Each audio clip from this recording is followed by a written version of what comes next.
Hello and welcome to my channel Sandeep Jain classes. आज हम class 10th English book first golden rays की third poem the lotus का अध्ययन करेंगे। इससे पूर्व हम दो पोइम इसी क्लास की अपलोड कर चुके हैं इसी चैनल पर। आप ज़रूर उन्हें देखें और उस संबंध में आपके कोई सुझाव हो तो कमेंट बॉक्स में आप अपने सुझाव ज़रूर दें, ताकि इस ऑनलाइन प्लेटफॉर्म को हम और ज़्यादा अपडेट कर सकें और ज़्यादा बेहतर कर सकें। तो सबसे पहले द लोटस पोइम, इसके बारे में, इसके स्ट्रक्चर के बारे में बता दें। तोरू दत्त द्वारा लिखित इस पोइम का फॉर्मेट जो है वो है पेट्रार्कन सोनेट। ये एक पेट्रार्कन सोनेट फॉर्म में है। पेट्रार्कन सोनेट जो होता है एक शॉर्ट म्यूजिकल पोइम होती है 14 लाइन की। इसमें 14 लाइन्स हैं। पहली 8 लाइन जो हैं वो ऑक्टेव कहलाती हैं और अंतिम 6 लाइनें जो हैं वो सेस्टेट कहलाती हैं। और इसके अंदर सोनेट के अंदर प्राय कर एक थीम रहती है और प्राय कर ये थीम जो है जनरली लव बेस्ड होती है। कोई एक सिंगल आइडिया या सिंगल इमोशन को बहुत अच्छे से अभिव्यक्त करने के लिए हमेशा से कवि जो हैं सोनेट इस फॉर्म का प्रयोग करते रहे हैं।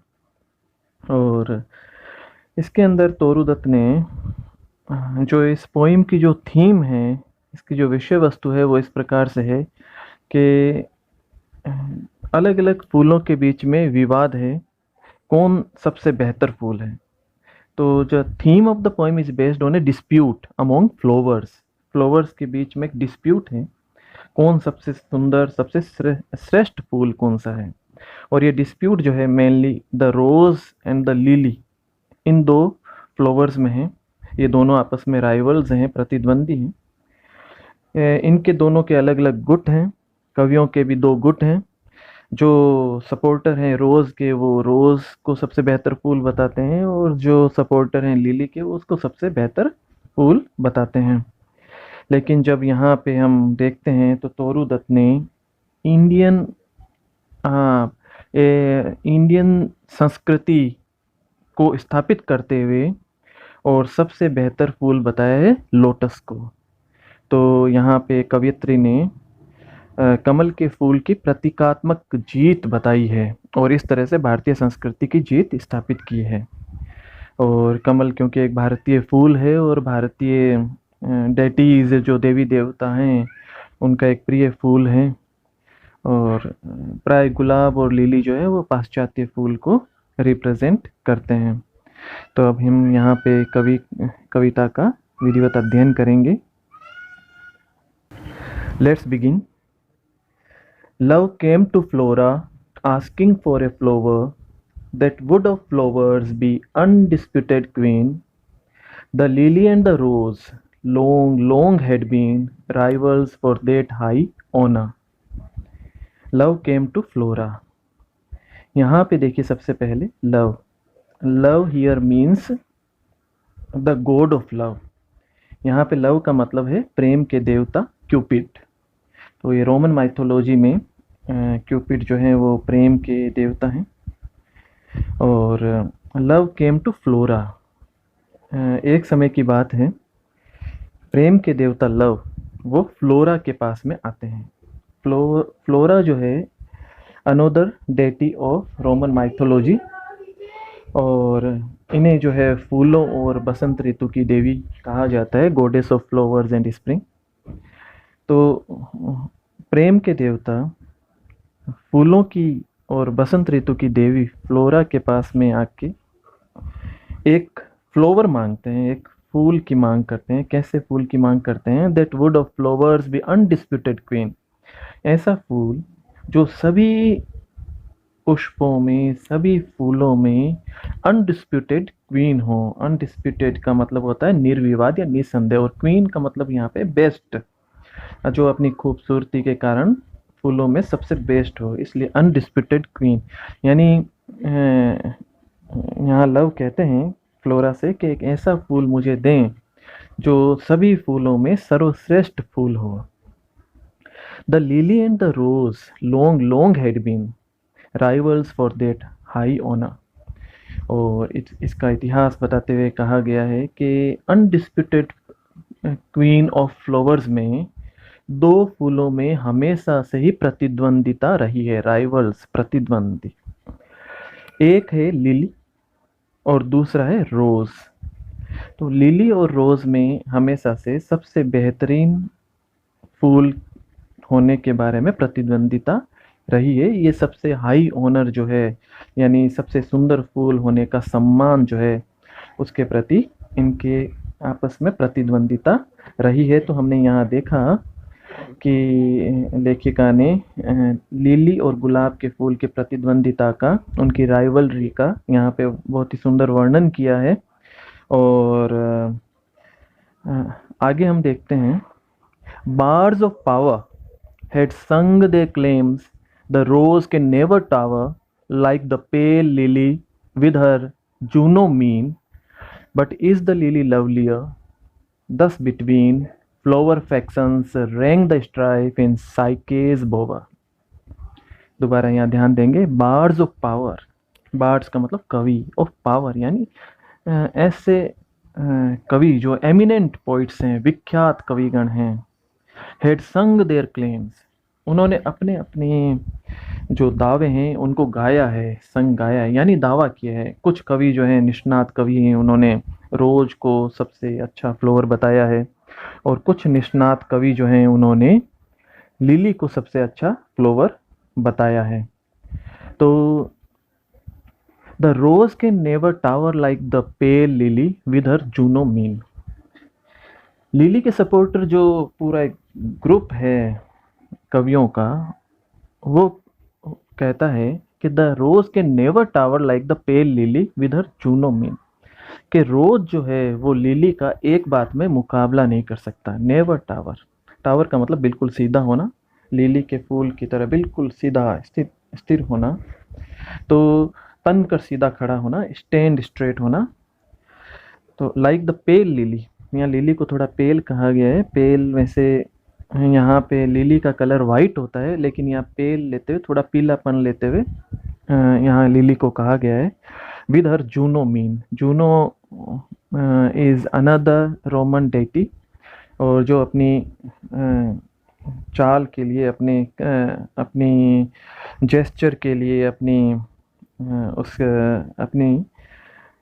स्टैंड के लिए बहुत फेमस ये देवी रही है, और क्यूपिड की लवर हैं ये। रोमन पौराणिक कथाओं में वर्णित इनका वर्णन आता है। तो यहाँ पे ये कहते हैं कि जो लिली के सपोर्टर हैं वो कहते हैं, दावा करते हैं कि गुलाब का फूल कभी भी लिली के फूल की तरह गर्व से एकदम सीधा खड़ा नहीं हो सकता है। और वो कहते हैं कि ठीक है, वो थोड़ा पीलापन लिए हुए है, लेकिन उसके अंदर वो उतना आकर्षक नहीं है जितना रोज है। जो रेड कलर का रोज जो है वो देखने में ज़्यादा आकर्षक है, लेकिन उसकी जो मुद्रा है लिली की, वो उससे कहीं अच्छी है रोज से। तो दोनों में ये थोड़ा competition. But is the lily lovelier, दस बिटवीन फ्लोवर फैक्शंस रेंग द स्ट्राइप इन साइकेस बावर। लेकिन दोबारा दूसरा क्वेश्चन उठता है, but is the lily lovelier, क्या लिली जो है उतनी सुंदर है? लिली का फूल जो है वो गुलाब जितना सुंदर है, लवलियर है, ये भी एक पक्ष है। तो दूसरी तरफ से यह पक्ष उठाया जाता है।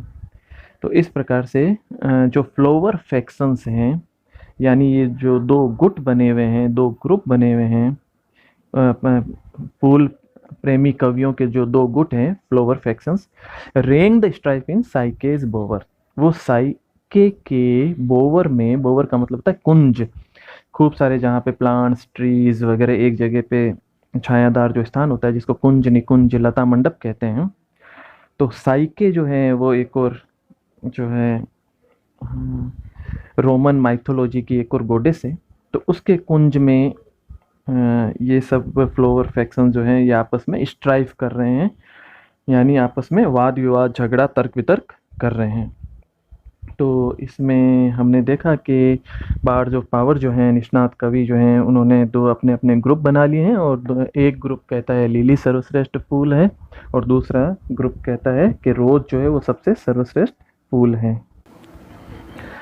Give me a flower delicious as the rose and stately as the lily in her pride, but of what colour rose red love first chose then prayed no lily white or both provide.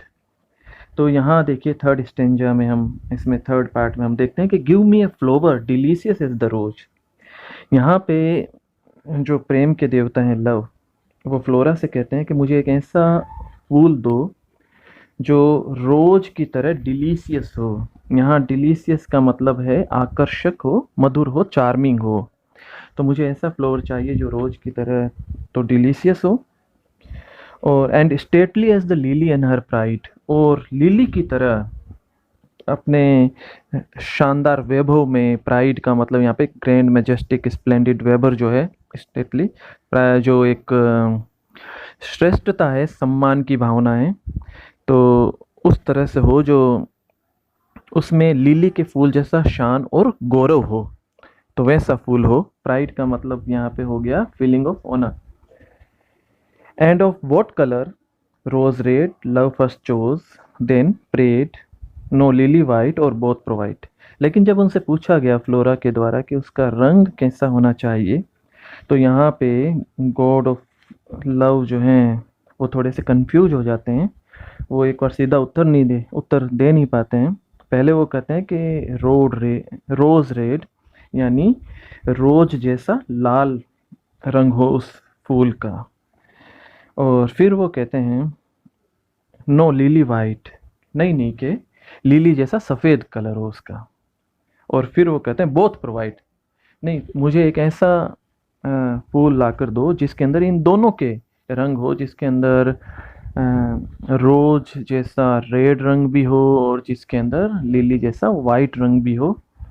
इस तरह का मुझे पुष्प फूल लाकर दो।